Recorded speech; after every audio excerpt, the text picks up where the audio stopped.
I did, it wasn't me. If I could tell you to describe the fight as me being in there, it'll probably sound crazy to you. You know what I mean? Because I wasn't even in my body. I was actually watching my body do what it did to Stavern, which is sound crazy. But it's just like somebody saying having a tunnel vision, and all I see is white. And I don't see people. I don't see the hitter noise. Only time I hear something, I may hear my trainers. I may hear even Mark Breland, soft voice. I may hear him sometime. But I don't hear nothing. It's tunnel vision. It's just solely tunnel. And when I knock them out, everything else come back alive to me. It's almost like I'm possessed in that ring. And that's what makes me dangerous.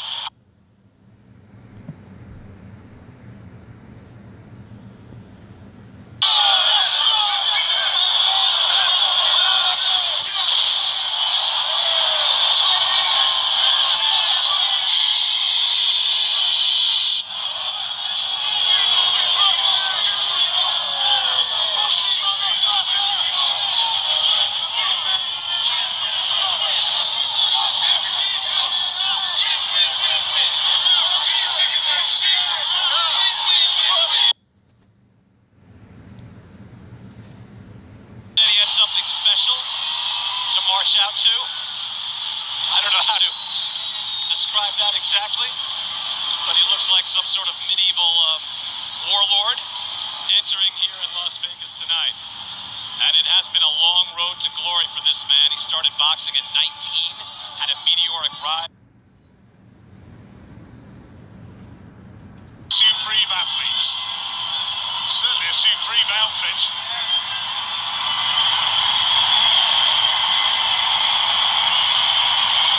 An extraordinary outfit.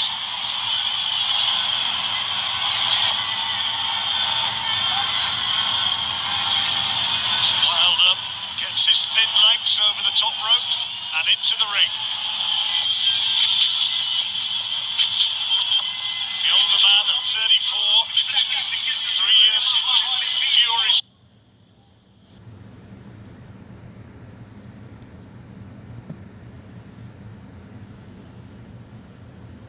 And really genuinely mean that. But when that night of that fight comes, you're not going to be talking to Deontay Wilder. You're not going to be looking in the eyes of Deontay Wilder. Who am I going to be looking in the eyes of? You're looking in the eyes of the Bronze Bomber. You're going to feel him as well, too, just like the feeling that you feel him now. Is that like an alter ego or something? Or is it is it well alive? Is it like a spirit that comes into you, or what is it? It can be an alter ego. It can be a spirit. It may be an ancestry spirit. Who knows? I'm part Nigerian as well, I don't believe in all that stuff at all. I do. Because Jesus Christ is my saviour, and I don't believe in all spirits and alter egos. And even mentioning stuff like that on TV, you're getting it. And honestly, that's the difference. If God is with me, nobody can be against me. And if you're entering spirits and stuff into your body, you can't win. You've already lost. You can't beat me.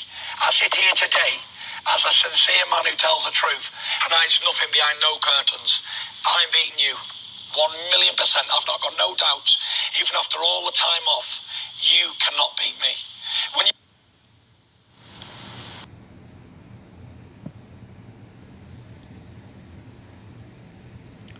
Shalom, shalom. First off, I want to give all praises, honor, and glory to Yahweh, Ba'ashem, Yahushai, Ba'ashem, Rakakadash, Yahweh being the true name for the Heavenly Father, Yahushai being the name for His only begotten Son, who the world ignorantly calls God, and Jesus Christ. I want to give double honors to the elders and the apostles of Great Millstone that taught me this truth and rule well, and salutations to you, hopeful like pushing this truth in all honesty and sincerity. This is Brother Yahweh coming to you, no less the spirit power of Yahweh, Ba'ashem, Yahushai. This lesson is going to be going into the spirit, basically getting on you 2/3 wicked ass jakes that want to get involved in this witchcraft and conjuring up spirits and demonic possessions, and also to warn you people out there that watch these celebrities and these athletes and stuff like that, man, to not get too involved with it and take up with it, because all them cats do, man, is they conjure up spirits and divinations to get the fame, the wealth, and the glory and the strength that they do, okay, which is completely satanic, and the Lord is not with it, man. And this lesson is going to be basically exposing, the boxing industry and how satanic it really is when it comes to these superstars winning all these titles and stuff, and this is not to sit here and glorify Tyson Fury for his statements, because this dude is just as guilty as well. You know, let's not forget that this man was licking this dude's neck with the blood on it, man. You know, all these people, they do these blood rituals and sacrifices, okay? And the Lord condemns this type of behavior. It's nothing to be looking up to want to be a part of. But, people get too involved in it, put all their money into this thing, and they really look forward to all these fights. Keep in mind, this shit most of the time is rigged any damn way. And secondly, man, these dudes that are at the top are heavily satanic. Okay? And basically this lesson is bringing out and exposing Deontay Wilder, through the spirit why he got his ass whooped. For one thing, it could be set up where the elites or whoever's owning the boxing industry may want him to take that fall. But also, on the other side, it's still spiritual because it shows you that the Lord is not with this satanic witchcraft, conjuring up spirits in your body bullshit. I'm going to start off with a precept here in 2 Samuel. This is 2 Samuel, the 22nd chapter, verse 33.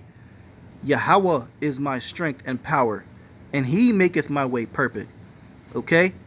So Deontay Wilder's power wasn't of the Lord. He wasn't calling upon Yahweh Bahashim Yahushai for his strength and the victory to fight. He was calling up what he's called as his ancestry spirit, which he gave the title of the Bronze Bomber. Okay, and those little clip interviews prove that this dude conjured up spirits before the fight. And I'm going to show you another detailed video that really goes into it to show the history that goes back to people praying to demons and conjure up spirits before fights, not just sports contests, but even times of war. And the Hebrew Israelites, which are the so-called Black, Latino, and Native American people, they conjured up the right power, which was Yahweh Bashim Yahushai. You look at the story of the battle of Jericho, where they called upon the Lord. They blew the horn and they marched around the city with the ark, and they called upon the Lord to bring that power to destroy that. That's a righteous way to do it. But Jake wants to get involved and conjure up demons and spirits, man, and satanic bullshit of this wicked world that we live in to get his fame and notoriety and glory, which that they may give you a little boost for a minute, but hey, it always comes with a price. So eventually, hey, you're gonna take that knockout, man. The Lord's gonna knock you out of life, man. Let this be example unto you, man. And dude, it was in the interview, didn't have shit to say for real when Fury said, hey, I don't believe in that shit. My power, what he called Jesus Christ, which we know that's a false god. His real name is Yahushai. He's a so-called black man of the tribe of Judah, okay? And he's only the God of the Hebrew Israelites. Now if Fury is a confusion of face, which I don't know, I don't think so. I think this dude's probably an Edomite. But if he is, that could be an example unto Jake, an Israelite, that you ain't got no business conjuring no damn spirits in your body, man. That's why you guys got embarrassed on national television. Here you got a dude that's extremely fit, knocks everybody out.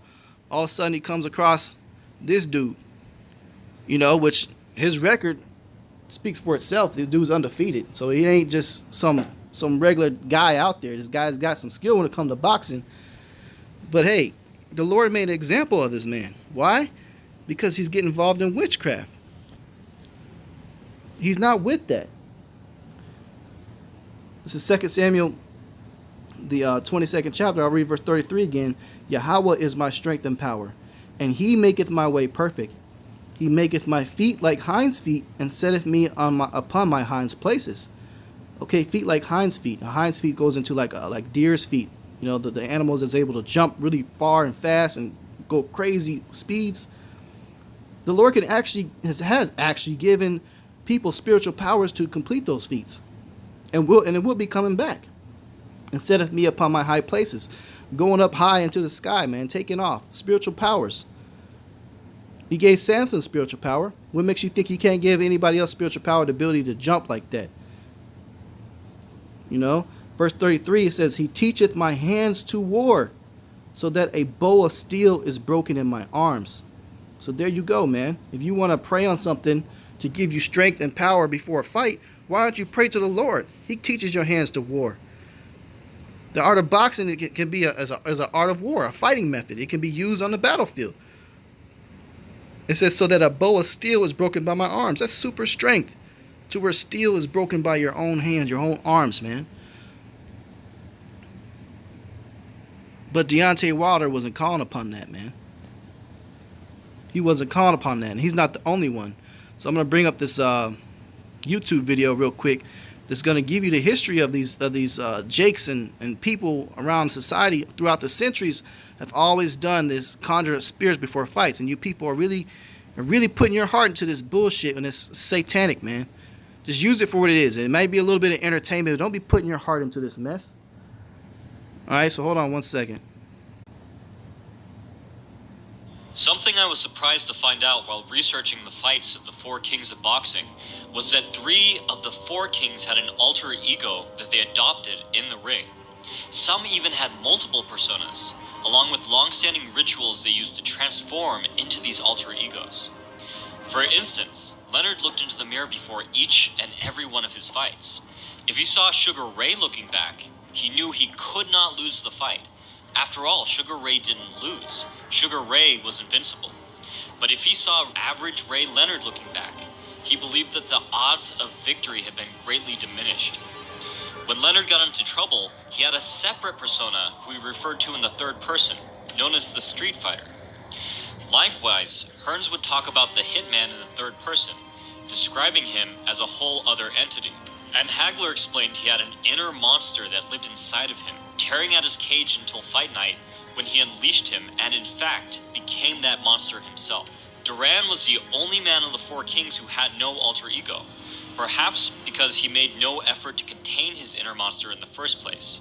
This phenomenon of alter egos is not exclusive to the 4 kings of the 80s. Today, heavyweight champion Deontay Wilder speaks of his persona as a whole separate entity, even saying that he and the Bronze Bomber at times want 2 different things. Wilder even meditates before each fight to help him channel what he feels is a different state of consciousness, one where he completely turns into his alter ego. For me, says Wilder, when I turn into the Bronze Bomber, it separates me from all those other fighters. I have a scary feeling when I turn into that man because I'm stronger. The way my mindset is, the energy that is channeling, all of that is real. Tyson adopted the alter ego of Iron Mike, which came into being one night after his mentor, Customato, mentioned he wished Tyson was bigger. The comment hurt Tyson so bad, he had to hold back tears. To quote the man himself, "That was the day that I turned into Iron Mike. I became that guy 100%. I wasn't completely emotionally invested in being the savage that Cuss wanted me to be before then. But after that talk about me being too small, I became that savage. Cuss wanted an anti-social champion, so I drew on the bad guys from the movies. I immersed myself in the role of the arrogant sociopath." Alter egos are common outside of combat sports as well. Bo Jackson claims that he never played a day in his life. Jason did. That's right. Jackson channeled Jason from Friday the 13th to help him channel his uncontrollable anger into a calm, calculating form of aggression. Likewise, Kobe Bryant created the Black Mamba, explaining that I had to separate myself. It felt like there were so many things coming at once, it was just becoming very, very confusing. I had to organize things. Kobe handled his personal life, and the Black Mamba handled things on the court. So the question is, why does adopting a persona work so well for so many athletes, and especially for those competing in combat sports? The first, most obvious reason is that it may be one of the best ways for a fighter to eliminate doubt and fear, pushing their insecurities into the back of their minds. For instance, when Leonard first fought Thomas the Hitman Hearns, he felt an uncontrollable amount of fear creep in, even though he had seen Sugar Ray in the mirror before the fight. But then he saw Muhammad Ali sitting in the audience. He chose at that exact moment to channel Muhammad Ali, becoming him for the duration of the fight. Because of that, his fear disappeared. There was no way that Hearns could scare him, because he was now the greatest. Tyson dealt with fear in a similar way. To quote Tyson himself, "As soon as I come into the ring, I'm golden. No, stop it, that's not true. When I come out, I have supreme confidence, but I'm scared to death. I'm totally afraid. I'm afraid of everything. I'm afraid of losing. I'm afraid of being humiliated. But I'm totally confident. The closer I get to the ring, the more confident I get.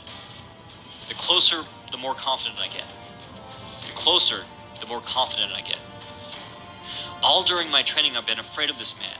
I thought this man might be capable of beating me. I've dreamed of him beating me. By that, I've always stayed afraid of him. The closer to the ring, the more confident. The closer to the ring, the more confident. Once I'm in the ring, I'm a god. No one can beat me. Here Tyson did something similar to Leonard's mirror ritual and assigned a rule to trigger his persona. Tyson's rule was that as soon as he entered the ring, he became unstoppable. Tyson the man could be afraid, but Iron Mike the god could not. All of his fears simply melted away. Leonard's, Tyson's, and Wilder's pre-fight rituals have an ancient precedent. Most, if not all, cultures at one point engaged in complex rituals before going into battle, most encouraging some sort of transformative effect. Whether it was calling strength from ancestors, or channeling powerful gods or demons, or animal spirits, these initiations fortified the soldiers and relieved some of the fear of death and injury. Wilder even holds a similar belief, that he may be channeling an ancient warrior ancestor from Nigeria. And as Tyson would later relate about his fight to take the heavyweight championship, I was arrogant, but I really felt that my time had come. In my sick head, all the great old-time fighters and the gods of war would be descending to watch me join their company. They'd give me their blessing, and I'd join their club. This is... Alright, so this pretty much gave you the breakdown of it, man. A little bit of brief history he brung out. The point is that it goes way back, far back, that these fighters and these warriors are used to conjure spirits. Now, with Mike Tyson, he recently stated in an interview, an emotional interview, he was talking about the art of war, and he studied the art of war. You know, which means he broke down and went into the history of basically conjuring spirits and what they did prior to battle, man. So a lot of these fighters, they do that. And these rituals that he mentioned, you know, those rituals are not going to be televised. They're not going to show you, in an interview, the exact rituals that they do. But they straight up do witchcraft, man. Everybody's heard about the Illuminati and the shit that goes on with that. The drinking blood, the sacrificing of children, raping children, all types of crazy, grotesque acts, homosexual acts they do to get demons in them. And all of these entertainment industries are owned by heavily satanic people. You know, they're owned by people of like the Rothschilds and shit like that, man, which are completely involved in Satanism. They throw up the 666 symbol all the time to show you what they're about and who they're involved with. All the greats you see today on TV. You know, Kobe Bryant just got taken out. The Lord made an example of him. And the Kobe Bryant came out in this video right here. He called upon the spirit of the Black Mamba. He gave it a name. You know? Which also in the show, the little show he did for kids, it was heavily satanic, a little puppet show. Putting demons on people, man. Which is why you should never trust in this industry and get too involved in it. We can get some more scriptures out. Jeremiah 51:17. Every man is brutish by his knowledge. Every founder is confounded by the graven image. For his molten image is falsehood, and there is no breath in them. Brutish in their knowledge. Their knowledge of conjuring spirits, reading books to see what past fighters did and following everything they did. You know, that's brutish knowledge, man. Confounded by the graven image. They practice this Satan rituals, man. Conjure up demons. And the Lord is not with that type of behavior. It says they are vanity, the work of errors. In the time of their visitation, they shall perish. The visitation of the Lord is coming. Yahweh Bashim Yahushai. The work of those errors will catch up to these wicked ass people. This is the book of Exodus 20 verse 3. It says, "Thou shalt have no other gods before me." Okay? No other gods. So that means you praying the spirits to give you some type of power to win a fight, you going to fuck off, man. This is the commandments right here. "Thou shalt not make unto thee any graven image or any likeness of anything that is in heaven above, or that is in earth beneath, or that is in the water under the earth." So people get involved in worshiping all these fake gods, and you're breaking commandments. The Lord is not with that.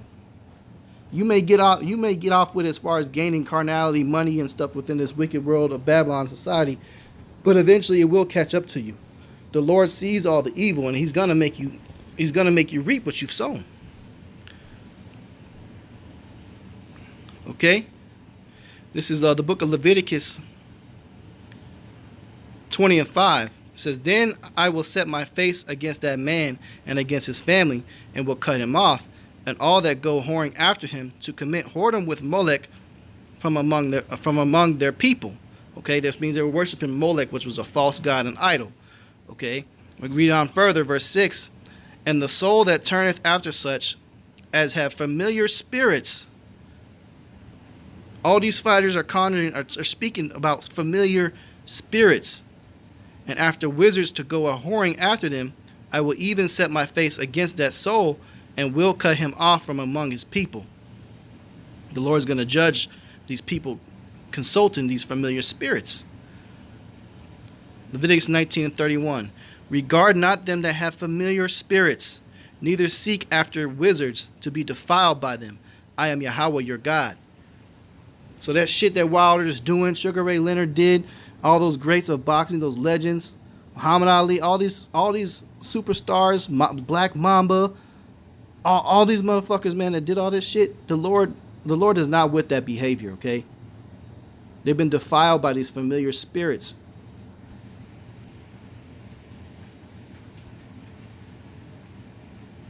This is the book of 2 Corinthians 1 and 10. "Who delivered us from so great a death, and doth deliver, in whom we trust that he will yet deliver us." You're supposed to trust in Yahweh B'Shem Yahushai with everything. Have faith in him that you can win that fight, that battle. Not spirits. Okay? This is 1 Samuel 25 and 29. "Yet a man is risen to pursue thee, and to seek thy soul. But the soul of my Lord shall be bound in the bundle of life with Yahweh thy God, and the souls of thine enemies, them shall he sling out as out of the middle of a sling." You got to trust in the Lord that he's going to get rid of your enemies, man. You got to trust in him with all your soul. If you're going to give your soul into something, don't give it over into an ancestry spirit. If you're an Israelite, a so-called black, Latino, or Native American person, you fit the prophecies of being a Hebrew Israelite, you're supposed to give your soul unto the Lord to win that fight, that battle. And the Lord has given spiritual examples, even within the boxing industry. You know, when Tyson had to fight Evander Holyfield, got the brakes beat off him, man. Because he fought an opponent that was more spiritually in tune with, I won't say he was all about the Lord, but he had some type of zeal of believing in the Most High. Tyson at that time was all about the Muslim shit and living wickedly and conjuring up spirits. So the Lord used a spiritual example of somebody that had some type of zeal and made an example, and that's when Tyson lost that fight. And he had to fucking bite the other dude's ear off to try to win and still lost, man. Same thing with this Wilder Fury fight. Obviously in the interview, you know, Fury exemplified more of having faith in a higher power, Yahweh B'Shem Yahushai, or he called Jesus Christ. And Wilder was about conjuring spirits. So he got made an example of. There goes that outstanding record, you know. Look at him, man. This is the future of you Jakes that want to be so loved up in this wicked ass lifestyle. Doing shit like this, man. Look at a damn clown, man. And then the spiritual thing behind it is this nigga blamed the loss of the fight on this very costume, which this is part of the ritual that he does to conjure up spirits. So the Lord made mockery of this man from his stupid ass costume, man. Like a fucking bad guy Power Ranger or some shit like that, man. Jake always wise to do evil, man, and goes above and beyond with the shit. This shit is embarrassing, bro. What the fuck are you doing? Why don't you just stick to going out there and just being professional and being yourself? Well, you gotta do all this extra showboat shit. But it's all a part of a ritual, man. Look at the skulls on his fucking shoulders. This last outfit he had was the most demonic out of all the other prior outfits. And then he blames that outfit on the loss of the fight, which it was a part of the reason why you lost. Because the Lord's not with that, man.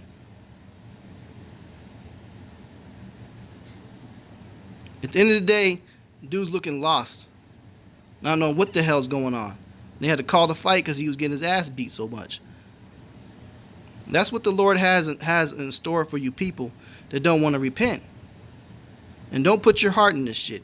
And don't put this lesson and think, oh, well, you know, now I'm going to be a Fury fan. This dude's just as wicked. This man drinks blood and shit and all the other shit too. You don't go undefeated on national television and get all the money, fame, and glory in a society that's ran by satanic worshipers, man. You got to ask yourself that. Why would they let this guy that someone has a faith in the Lord rise to the top? You know, he has to do some shit along the way. You know? So, with that, I'm going to go ahead and close out. Lord willing, this lesson was edifying. And give all praises, honor, and glory to Yahweh, Ba'ashem, Yahushai, Ba'ashem, Rakakadash. Double honor to the elders and the apostles of Great Millstone, who taught me this truth and will well. And salutations to you, hopeful elect, pushing this truth in all honesty and sincerity. Shalom.